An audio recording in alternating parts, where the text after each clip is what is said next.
Hanya Chulso sang suami tak setuju. Chulso melaporkan kehilangan istrinya ke polisi. Kini Chulso pun menjadi limbung. Sampai di suatu ketika ia mendapatkan petunjuk dari surat yang dikirimkan Sujin. Ada cap pos sebuah daerah di sana. Meski Sujin hanya mengabari saja tanpa ingin Chulso mencarinya, Chulso pun akhirnya tiba di sebuah rumah sakit dan benar Sujin berada di sana. Tampaklah Sujin yang sedang menggambar wajah Chulso, tapi Sujin tak kenal sama sekali dengan Chulso.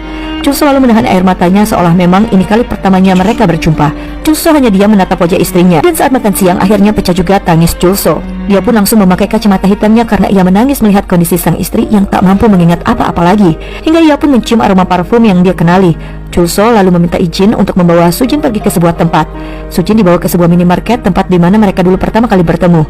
Di sana Chulso sudah menunggu dengan sekaleng minuman yang ada di tangannya.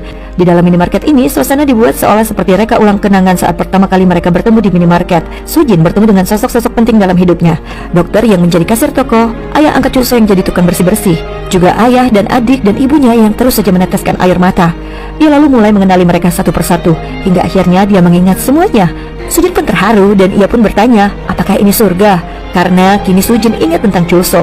Chulso dan Sujin pun lalu pergi bersama, menikmati momen penuh kebahagiaan saat mereka mengendarai mobil jeep tua milik Chulso.